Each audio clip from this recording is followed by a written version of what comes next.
Okay, everybody, welcome to the Gym Life Podcast, another special athlete interview, this time from halfway around the world. Today I have with me Australia's strongest woman, national champion, I should say, 18, 19, and 20, Red Wiard.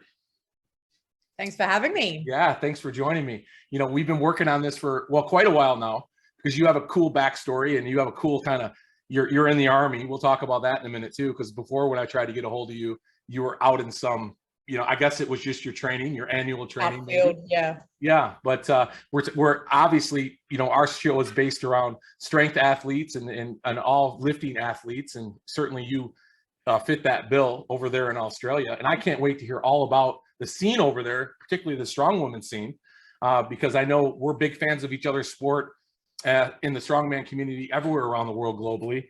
So let's start with that. I mean, tell me about where you're at in Strongwomen over there right now, then we'll kind of tread back from that point.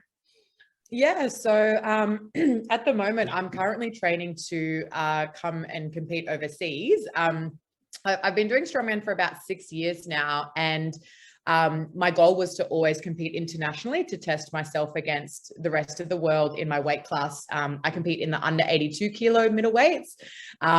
So in Australia, like our biggest competition here is Australia's strongest man and woman, but it's an open show. So, you know, you have to win a state title to get an invite. You can't zero any events. You can be any weight class to get an invite, but you have to do the qualifier at an open weight class, because that's essentially what the weights you would be hitting at, like for Australia's strongest man and woman. So I've been invited to that show 3 times, but I haven't competed at Australia's strongest woman before, because it's always clashed with something like I've wanted to go overseas. 2018, I went over for the USS Women's World Pro in Memphis in Tennessee. 2019, I was at Official Strongman Games. So Australia's Strongest Woman was on at the same time. Got invited again in 2020, but then COVID kind of stopped everything from happening. The comp got rescheduled 3 times. And then the date that they did set was when I had a friend's wedding on. So I was unable to accept my invite. So I still haven't been able to compete at the biggest show in Australia. So, you know, my next best thing was, I want to go overseas. So I've still got my invite for Official Strongman Games this year in November. I'd like to try and see if I can get over there this year. Work dependent, finances dependent. But in 2 weeks, I'm heading over to Norway to compete in the Stones of Strength event at the FIFO Power Week. So that's run by Kiki Berlinson, if you know her. I do know the event. Yeah. So I wanted to go to that in 2020. Kiki had invited me, but again, the whole world shut down with COVID, didn't it? Yeah, it sure did. You know, it sounds like your sort of journey through Strongwoman so far has been like a lot of athletes, because oftentimes we don't get an opportunity to compete where we want to, just because real life gets in the way. And it's not a perfect path. You know, we're not winning this, and we're going to, in your case, Australia's strongest woman and having an opportunity to compete there. But it doesn't mean you're not at the top of your game, because then you get all these other invites, which is really cool everywhere else. And as far as I'm concerned, OSG probably is, would you argue that's probably the top of the game, right? I mean, to go to OSG and to win that. So as long as you're getting there, I guess everything else is going all right for you, huh? Yeah, I think for an amateur athlete, OSG, is one of the biggest competitions out there. And I was just listening to your most recent episode, number 40, and you guys were saying, hey, you know, the online qualifiers are on now. So that literally opens up the pool to anybody in the world. You can get an invite into whatever weight class you're in, and you make that top 10, you score an invite back there for the following year. I feel like I have unfinished business from OSG, because when I went in 2019, I placed 11th. So, you know, my goal was to make that top 10 and get to day 3. But unfortunately, I didn't make it to day 3. So that would be my plan to come back and do it for this year. Yeah, that seems to be like the goal, right? Make it to that 3rd day, and there's unfinished business. You're right. You're exactly right. You know, like I trained the events for it, and it was like disappointing that I wasn't able to put it on show. But the year that I went, we had 11 Australians that came over, and I took my big Aussie flag and we'd like roped that over the sidelines, and we'd set up in this camp in this place in the Daytona like convention center. And every time one of our Aussies was out there competing, we were like, come on, Aussie. And we were like screaming for them. We were like, what is it? Is it Aussie, Aussie, Aussie? Is that the oi, chant? Oh, yeah. I lived in San Diego for a while. I was in the military, and we'd have a lot of Australians come over, of course. I worked with a few at the bars bouncing back in the day. And there's a big, you guys are a partying contingency for sure. Yeah, stay classy, San Diego. That's right. Yeah, there wasn't real much class going around back then, I'll tell you. But so how did this all start for you? I mean, you've got an interesting background. You're a nurse. I'll let my viewers know that. You're also in the military in Australia. Where did you find out or discover or or just sort of fall into this crazy world of strength athletics like Strongwomen? Well, first I was competing in powerlifting first, and I was getting a little bit bored with just the 3 lifts. And, you have those beginner gains when you first start and you're getting PRs every comp. And then that started to slow down a little bit. And I just wanted a new challenge. I wanted to try something different. I still loved strength sports and lifting weights. And, I hadn't even heard of strongman or seen it before, but I went to the Arnold's to see the powerlifting competition called Pro Raw, and there was people doing bodybuilding, and it's a huge expo. It's a great thing to go and watch, and that was where I first saw strongman there in 2017, and I was like, yeah, I want to do this. Powerlifting's too boring for me now. It's the rock star version of powerlifting for sure. Oh, you get to do so much stuff. Yeah. And it's such an easy I shouldn't say that, right? Because I often say it's an easy transition to go from one sport in the strength community to the next. Certainly your static strength was ready for the challenge. What were some of your bigger challenges crossing over from powerlifting into Strongwoman at that time? The cardio factor. Was it? Yeah, the breathing. Yeah. Yeah, I found that even still, my body shape has changed a little bit. When I was doing powerlifting, I was a bit more chunky. I competed in the under 84 kilo class. And then as a strong woman, I was just a little bit over. I competed in the 82s, but I had to trim down a little bit. I had to work on my conditioning. I had to work on my explosive power and speed. So for the moving events, I would get really gassed out carrying a sandbag, and holding it here on my chest. I was like, man, how do you breathe on an event like this? So that was a bit of a challenge for me. But, funnily enough, now my moving events are my best events. I love a good yoke, farmers, carries, that kind of stuff. And my static events, my log and my deadlift are probably my weaker events, actually. Yeah, which that's unusual to hear that actually in the sport. But you actually hold the Australian record for yoke in farmers, right? I do, yeah. What's the numbers on those?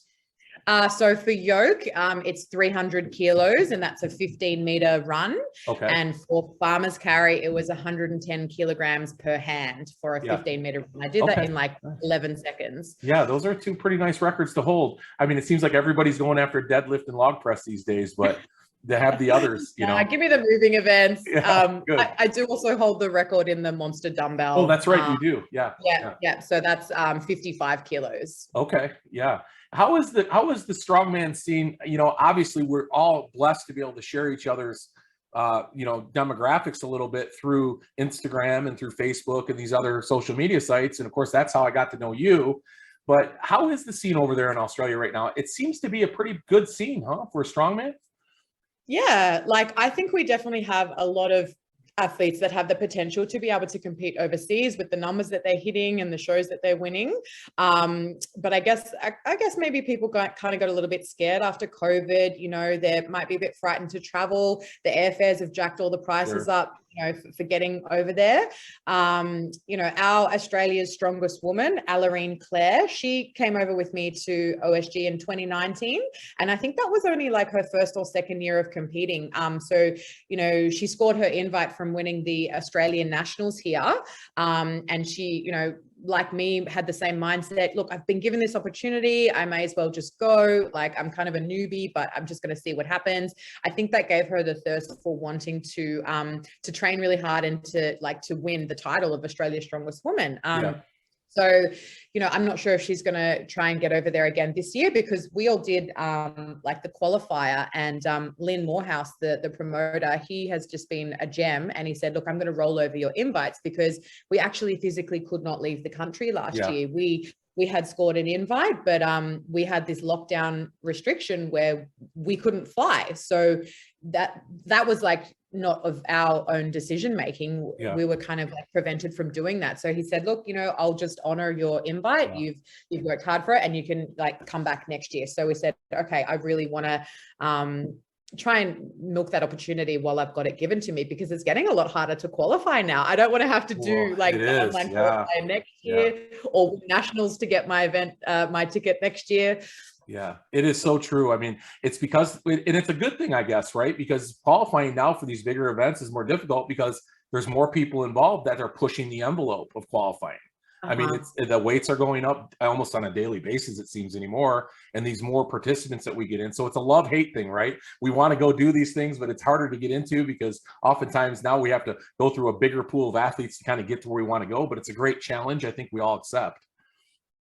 I think it's great. You know, the more competition, the better. Like, bring it on. I think there was like 20 people or something that in OSG, and I kind of sat around like mid-range. And I want to test myself with the best in the world. Sometimes in Australian competitions, you might only get 5 girls that sign up in your class, and you know, that's like just kind of like a small thing. And if you're consistent right through, like if you're placing in the top 3 for most of your events, you know, you can still win a show without having to win every single event.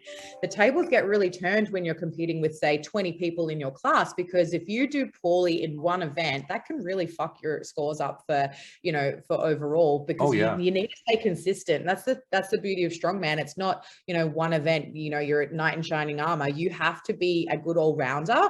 You have to be statically strong. You have to move well. You have to have like the cardiovascular endurance to be able to keep up with those, like, you know, those AMRAPs in a minute, those kind of events.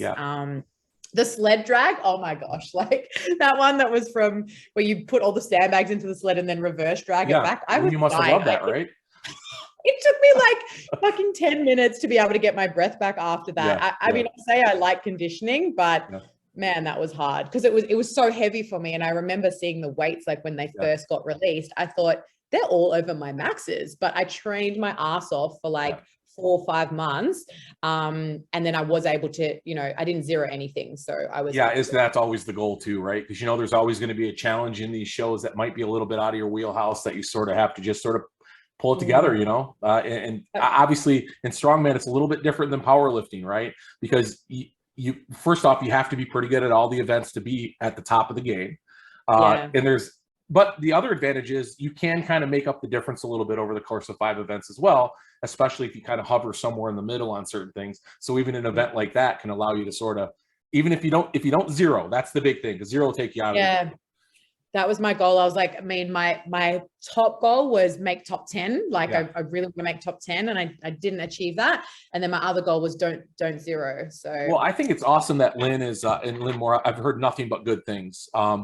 To allow you to come back and do this again this year. And I certainly hope you make it. But, you know, as we know, this sport doesn't allow for a lot of monetary compensation. And often when we're involved in these competitions, no matter how far they are, unless we're blessed with some local, you know, back home goodness that's coming our way through local sponsors, which maybe you have. I know you're working with a few sponsors. I know you just got a new sponsor back home.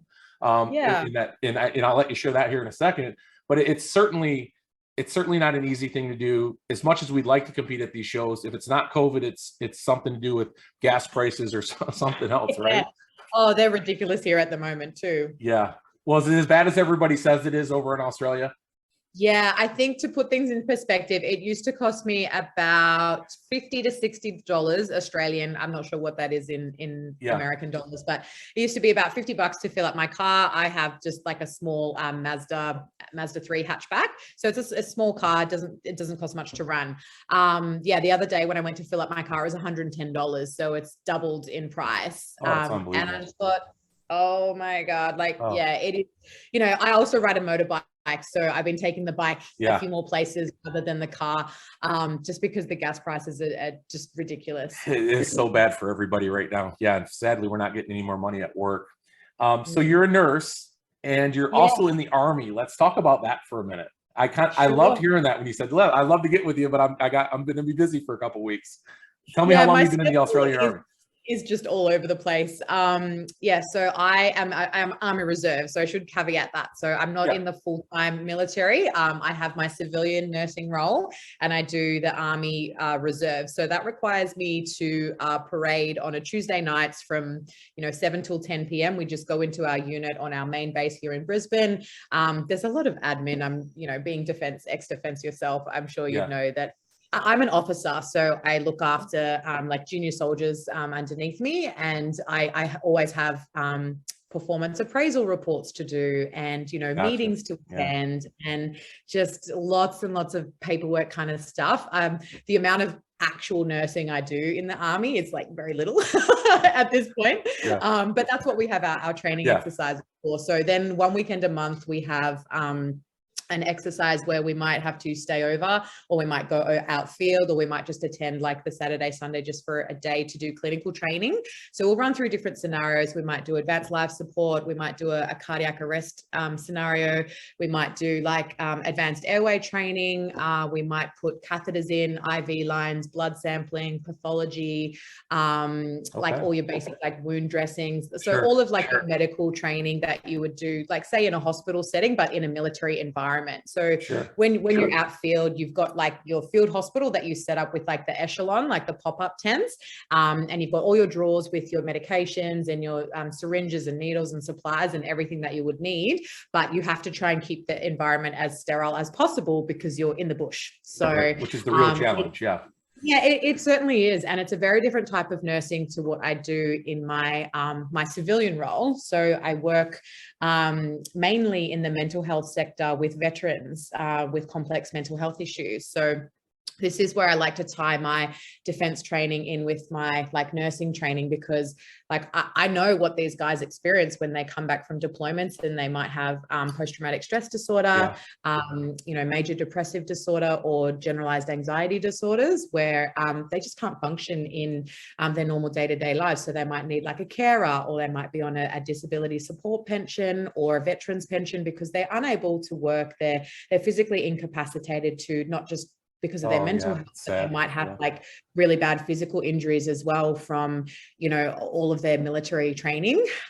So yeah, I work with them to provide them treatments in the community, or private psychologists and psychiatrists, getting them enrolled into group programs.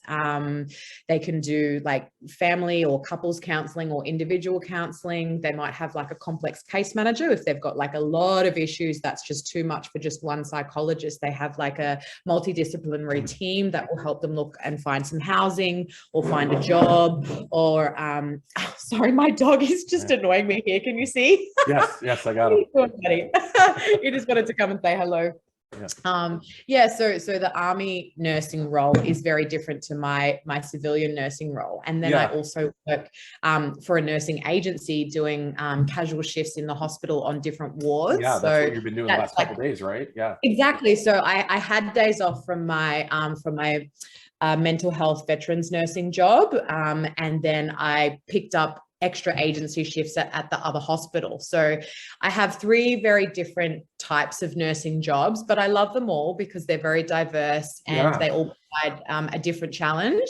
But everyone's like, oh, when are you free? And I can't give you like a set time, because if I have a day off from one job, I might pick up extra work with the other job. And like I said, like I'm planning to get back to OSG this year, and I've got my Norway comp coming up. So I really need to kind of put money away when I can, when the money's going, when the shifts are going. Yeah.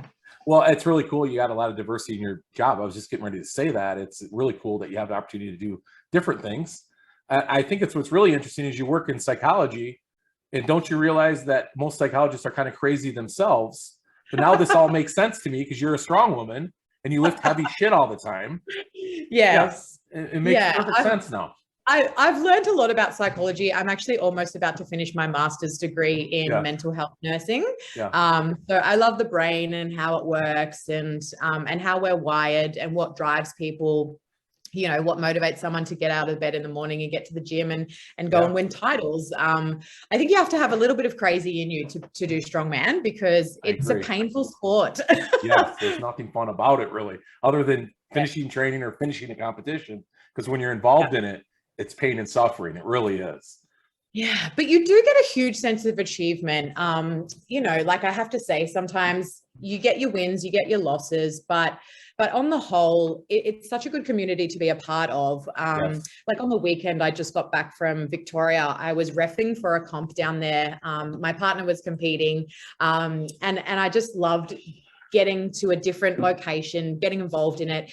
You know, you might compete and kind of like dwindle off with your own competing, but you have to give back to the sport, whether that's sporting, loading, scoring. Ow, fuck. I'm just gonna put my dog outside. Okay, just wait. Yep, He's like, yep, I got you. Right. Yep, go ahead. Come on.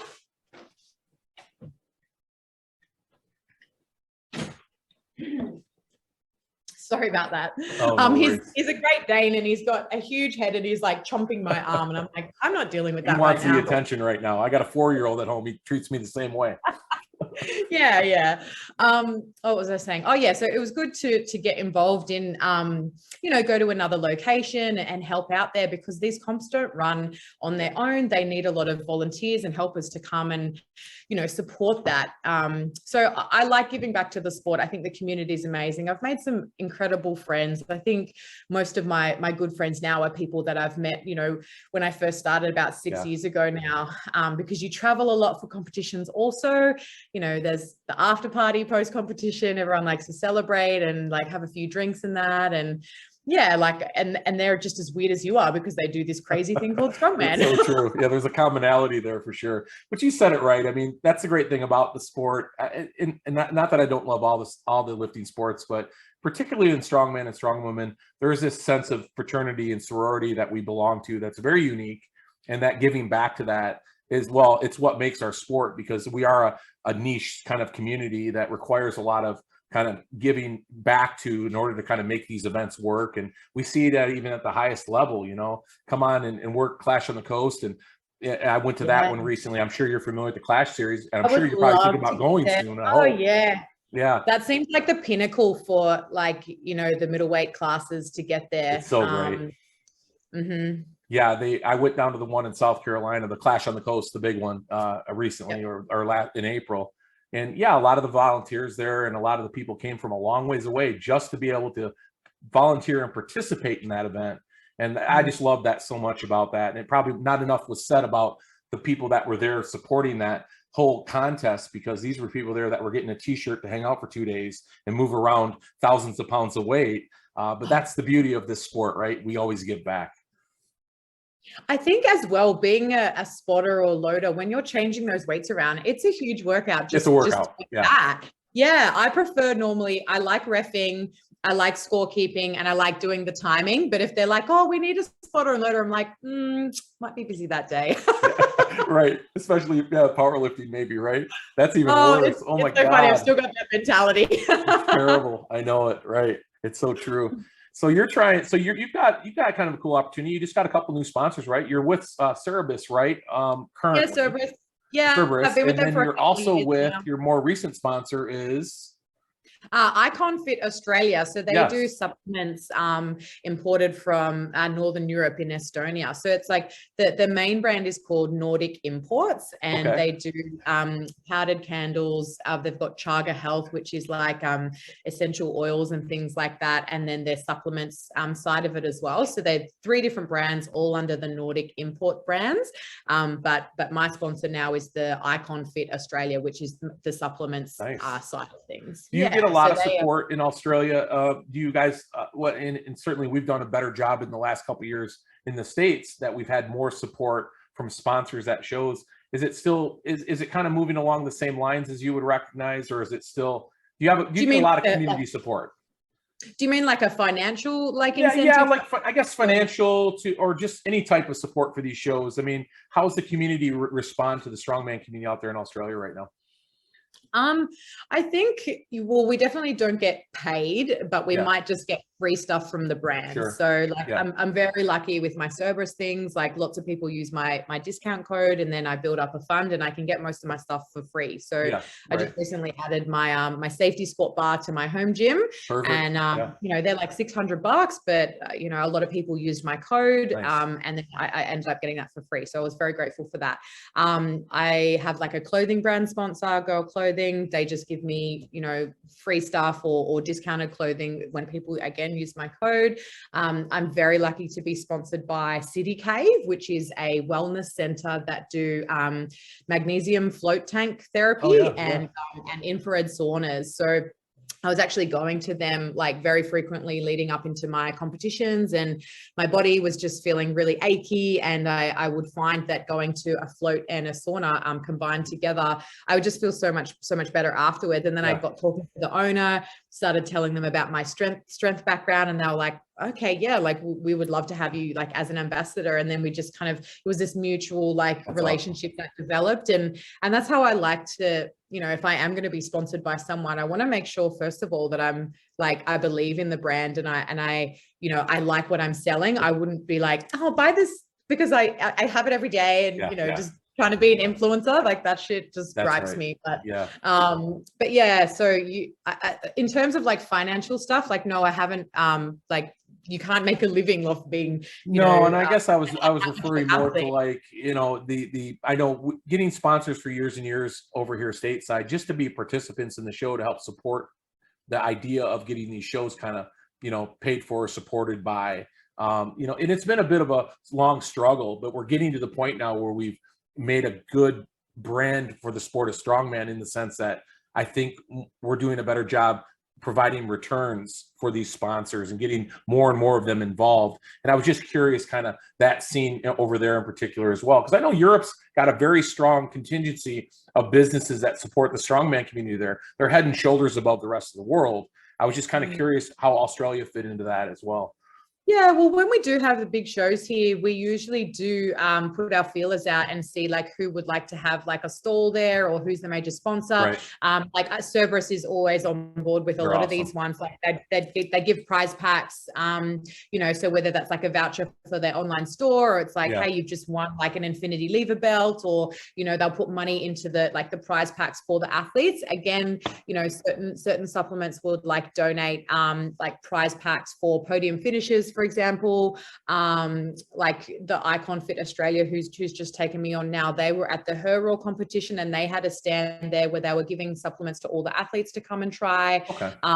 There might be like a local masseuse that does strongman themselves, and they have a stand at the competition going, hey, come and get a free like 10-minute treatment, you know, in between events if you need a rub down, like, you know, so that kind of thing's really cool as well.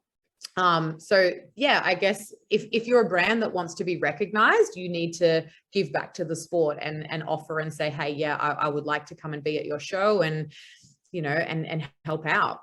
Yeah. And that's pretty much kind of way it is over here still, for some degree. I mean, Anthony, with Clash Series, Anthony Furman has changed that dramatically for all of us in the strength community or the strongman community in the last year. So it's been kind of a blessing to see some of these shows that offer big prize packages. But yeah, we've noticed a bigger support as well. Prize money too, yeah, there really is, right? It's worth the travel, right? If you can make it. Yeah. Wow, I got to get myself over there. I tell you, hey, you got to start winning something, because all these Canadians are taking our money right now. I said it before, they're winning everything. Might as well be some Australians too, you know? Right. But yeah, no, it's just worth mentioning. You know, I always like to try to bring up sponsorships and things like that, because I think any type of media that we can give them, any type of press that we can give them, even if on a small podcast, is going to help out, you know, this community grow, you know, nationally, globally, or whatever, as long as they keep hearing their brand out there and people talking about their brands. And I got to get a better job at doing that with the athletes that I sponsor as well, because I want to make sure, or not sponsor, excuse me, interview, because I want to make sure that, you know, we give these people their due, you know, sort of a respect for, you know, being a part of our community. So I appreciate that. Well, Cerberus is like hands down, you know, the largest the brand out there for strongman equipment. For sure. Like you You see all the pros wearing it. You see amateurs wearing it. I think I've been with Cerberus for 3 years now. And I met Callum when I was competing in South Africa at the Arnold's over there. And I think he noticed me there because I came second there. And then I saw him that same year at OSG in Florida. And he was like, oh, like, when you were in South Africa, I obviously recognized your red hair. Yeah, it's pretty hard to miss. And then we got talking and I was already wearing the Cerberus stuff anyway. And I was like, look, you know, if you are, you know, accepting any athletes, hey, look, I love the brand. Like, I'd love to be part of this.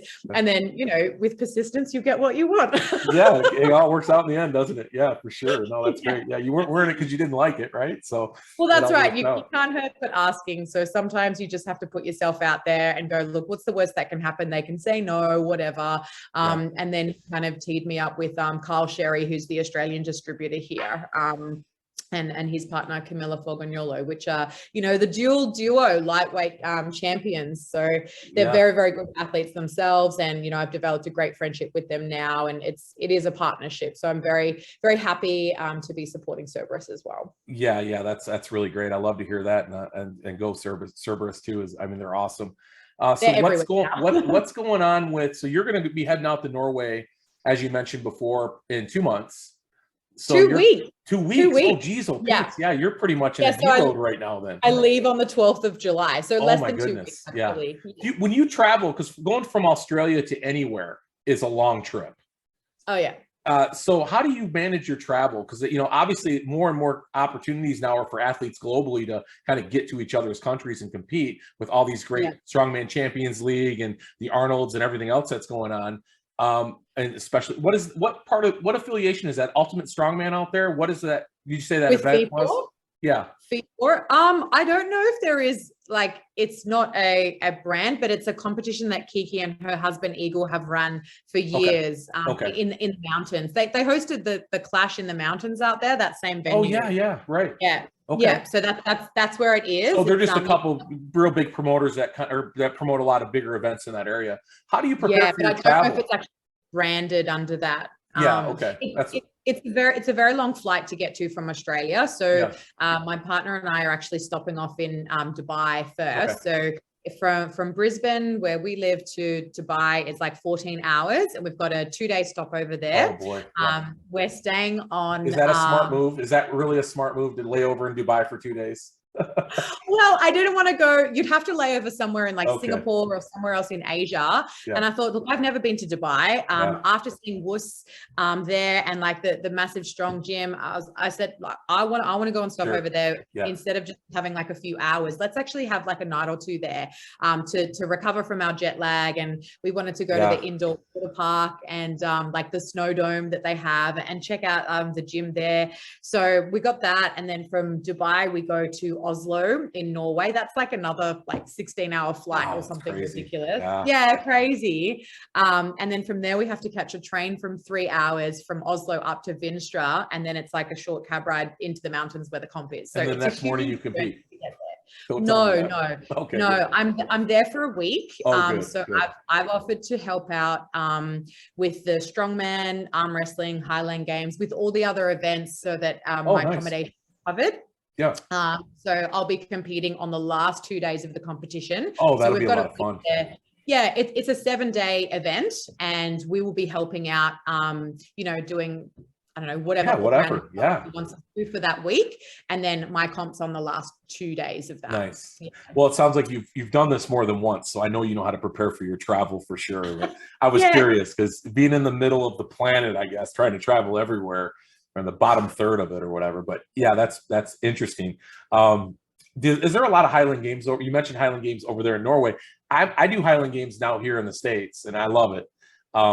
Is there a lot of Highland Games over in Australia?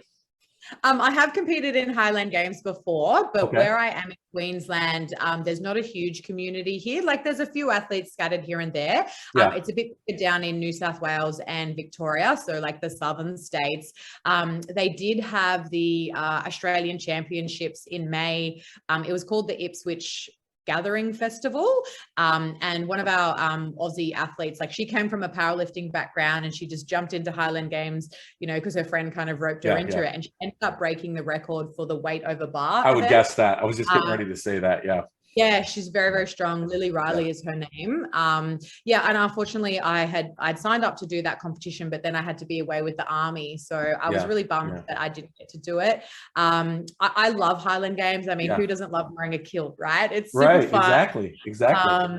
It's a bit more laid back than strongman. People are a bit more chilled out. It's less stressful. I love stone lifting. So whatever that looks like, whether that's like, you know, natural stones to drums or the stone put. I'm really bad at caber though, like really bad. Yeah, I turned it in practice like 3 times and I thought I had it. And then my last 2 competitions, I've shit the bed. I just can't get it done. It's very awkward, isn't it? And I think last time I did it, I really hurt my collarbone because it went forward and I tried to like, you know, pull it into me and the log just like whacked me there. Yeah, it is a tough one. Hard, but I don't mind the like the hammer throw and lightweight for distance, heavyweight for distance. Like I was quite good at those. You spin pretty well with the heavyweight and lightweight. Oh, like I try. I wouldn't say I'm like I don't look very graceful when I'm doing it. I look terrible. Don't even record me. I was going to ask you, how did you pick that up? Because that is not an easy thing to do. Well, yeah, I just had some people kind of show me. There is a small community in Brisbane that were doing it. And I said, hey, I really want to do a comp. And they said, look, come and train with me. We had a few sessions together and I got a few tips. But, you know, I'm no expert. It's definitely something that I would like to do a little bit more of. And going over to FIFO, I'd love to see what the standard's like over there for Highland Games. I bet you it's incredible. I mean, I had considered, I could sign up for, you know, a few of the different events throughout the week, but I'm also just really wanting to concentrate on going to Scotland to lift the Dinnie Stones, which is 2 weeks after Norway. And I know you do a lot of that. Yeah. So after Norway for the FIFO Power Week, I've got a bit of a holiday in Norway, Sweden, and Denmark for 2 weeks. And then I'll be traveling over to Scotland to attempt the Dinnie Stones. That is awesome. Yeah. Isn't that cool when you can break into the history of this stuff a little bit and kind of be a part of it, and you get over to where it all kind of started and have some fun with that. That's my goal too, to do that someday, to get over there and do the Husfeldt and the Braemar or the one in Iceland. I can't remember the name of that one either. But yeah, I can't wait. Someday before I get too old. But yeah. Well, that's the thing. I actually bought this stone lifting book off Amazon, and I was reading all about the history of Donald Dinnie and you know the festivals and all that kind of stuff. And my mum's Scottish, and she's so happy that I'm going over to do it because I'm kind of getting back to my Scottish roots and you know my heritage and that kind of stuff. It's not just you don't just go over there to do the lift. Like you need to understand the history behind it and know, you know, have a good reason why you want to do it. And I want to make history. There's only 8 women in the world that have done it, and it's a very taxing lift on your body. It's so hard. I've cried many sessions in the gym trying to get it done. I hope that I can make it happen. I can't wait till you try it, and I'll be looking forward to seeing that on your Instagram or your Facebook feed here coming up. All right. Well, we lost Red there for a minute, but we got back. Zoom worked out pretty well for us for about 35 minutes, which I'm pretty impressed since you're halfway around the world, to be honest with you. Yeah, not too bad. So anyhow, welcome back. Yeah, real quick, snafu there. In case anybody's wondering why this is pieced together, we just lost each other for a minute. But I was going to ask you too, and I'm glad I didn't end the conversation, or at least it ended for us. What's your training program like? I mean, how are you? You know, there's a lot of different methodologies out there right now. Give me an example of your training, I guess, your programming right now, and who's doing that for you? Yeah, so my coach is Colin Webb. He's the owner of Panthers Powerlifting, which is a big strength gym in Brisbane. I've been with him for about 5 years now, so he knows me so well inside and out. I normally do 4 days a week. The first day at this point in time, because I'm prepping for Norway and the Dinnie Stones lift, I've got my heavy Dinnies on a Monday, and I've also got Atlas Stones that day and some leg accessories. I try and have a rest day after that because I'm hitting like close to 300 kilos for the Dinnie lift, and it's very, very taxing on my upper back, as well as like the Atlas Stones with the extension. I get quite sore in my thoracic, so I try and have a rest day after that. And then Wednesday would be upper body. So I've got my log press, barbell overhead press, some tricep and shoulder accessories. The day after that, I've got my stone carry medley. So one of the events for Norway is a 70, 80, 90 kilo natural stone, like pick and carry. Yeah. So I've got that day. I've got stone pressing as well. So it is very, very difficult to do a stone press overhead. So I've kind of struggled with that a little bit because I've dropped it on my face multiple times, and the fear factor of like, you know, you're trying to get it up here, but the arms go wobbly or you lose your balance. And then the final day is I've got like some farmers carries in there to keep up my grip strength. Depending on what comp I'm doing, I might have like a yoke walk. I've got like sandbag carries, some other accessories like lat pull down, back extension, bent over rows, bicep curls. So it's usually 4 strength days. And I try and fit that in like where I can with my shift work. I find it really difficult to train after night shifts because my body is so fatigued, and if I haven't slept well during the day, my training's going to be shit that evening. So I just kind of do what I can with the time that I have, but usually it's a 4-day split: upper, lower, back, and then like a strongman events day. Gotcha. Yeah, it's strongman programming is a bit of an enigma because it's all taxing, and we get lower body in even with the pressing, and you can't really stay away from one thing or the other. You tend to kind of all blends together. So 4 days it's actually, the job might be helping you a little bit, right? Because it sometimes provides that additional day of rest, maybe for your central nervous system, that you otherwise wouldn't be able to get through a normal training. Or do you guys kind of have an open end to that where you're like, listen, I know I'm just going to shit the bed today in training. This doesn't make sense for me to do this.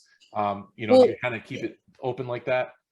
Well, last week I actually did 3 days in a row, then 1 rest, then another training day, because I was down in Victoria for that competition that I refed for. And because I was away for 4 days, I kind of had to squeeze in my training at the start of the week. That was a bad idea because, you know, like I said, the Monday is the really heavy Dinny stones and Atlas stone loading to platform day.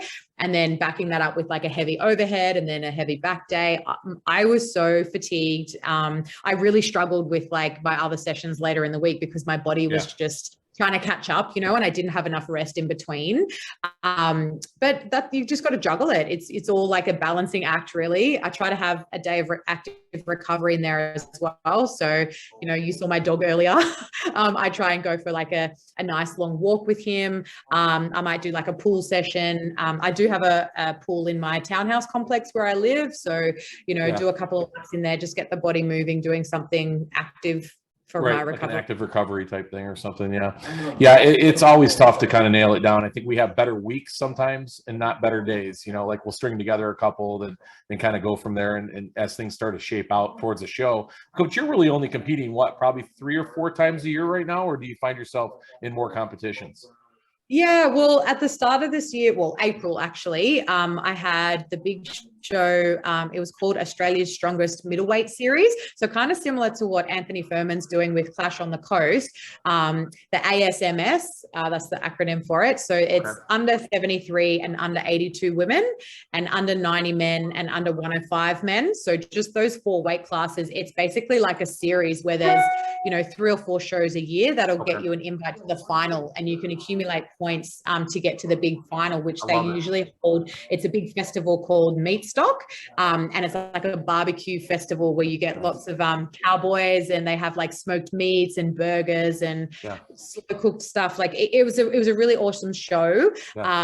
But then the other show that I did just prior to that was the Her Raw competition, which was a women's only strength event, and that got moved because of COVID. So unfortunately, the new date that they had moved it to was only 1 week prior to the ASMS. So I did 2 comps in 2 weekends, which was not ideal. That is tough. Yeah. I mean, that's crazy actually. Yeah. How'd you do in both those competitions? Well, I won the Her Raw show. So I was really happy with that. And that was in an open weight class. So as a middleweight athlete doing an open weight class, I was really happy. But then 6 or 7 days later was the middleweight series. I came 3rd in that one. And I felt like my performance was a little bit hindered because I was still kind of recovering from the previous one. But once I sign up to something, I don't like pulling out of things. I commit, and then I say what I'm going to do. I do what I'm say. And I love it too. Listen, you can't win them all anyhow, but it's about supporting the sports as well and being there as a part of that, because these competitions do rely on a competitor contingency to show up. And if everybody just stopped going to these shows because they wanted to do one or two or didn't feel quite right, or hell, if we didn't feel quite right, we'd never do any of these shows, because none of us go into these shows feeling 100%, I don't think. Yeah. And like, I would like to do OSG. So that's in November. But again, I've got to, you know, weasel my way around getting time off work again. Oh, I hope you're there. I'm going there. I'm going to be there myself. Oh, cool. Well, I get to meet you in person. I'm going to be there spectating, but I'm trying to do the online qualifier right now. I had a hip replacement done about 20 weeks ago, a full hip I've heard that on your podcast. Yeah. Yeah. So and I just got back on a bar like 3 weeks ago with like a 5-year layoff from deadlifts. It was just terrible, right? So I've got this newbie strength kind of coming on right now that I think I might be able to squeeze in. I got a pretty good overhead, and the sandbag is pretty good for me as well. So we'll see. Fingers crossed. But either way, I'll be there. What division would you be in? I would be in the 50+ masters. 50+? Yeah, I know. It's hard to believe. 50? Yeah. I'm 51. Oh. Yeah, I'm like an old guy, but I've had, you know what the best part about it is, Red? I've had so much time off. I haven't beat my body up, you know, because I've had this hip injury that's prevented me from doing anything. So like, I feel great right now. It's funny, like with all the masters athletes, there's all these running jokes like, oh, do you need me to bring a wheelchair for you? Or are you going to need to take a nap in between events?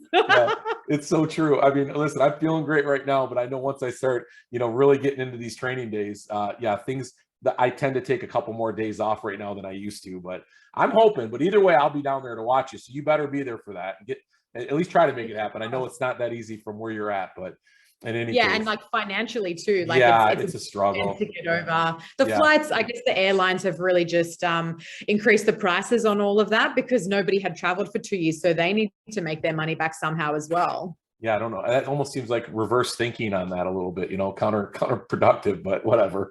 It's a crazy world we're living in right now, and it certainly isn't an advantageous to those of us who like traveling for sport. But in any case, we'll give it our college try, I guess. So, but hey, listen, I'm going to end it right there. I think we got a barbecue brewing downstairs. This is my buddy's man cave, as I mentioned to you before, for all you out there going, hey, Joe's got a new cool place he's hanging out in. No, sadly, this is not mine.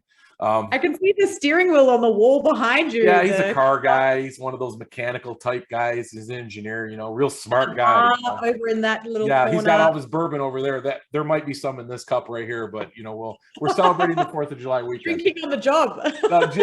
Just one glass though, just to keep a smile on my face the whole time. Not that I needed it talking to you, but in any case, thanks so much for joining me. We're gonna stay in touch because I want to find out what you're doing over there in Norway. And then after that, making sure that get your butt over to OSG. So thanks for joining me. I'll do my best. All right. Thank you so much for having me. Yeah, you're welcome. All right, we'll see you. Take care. All right. Bye.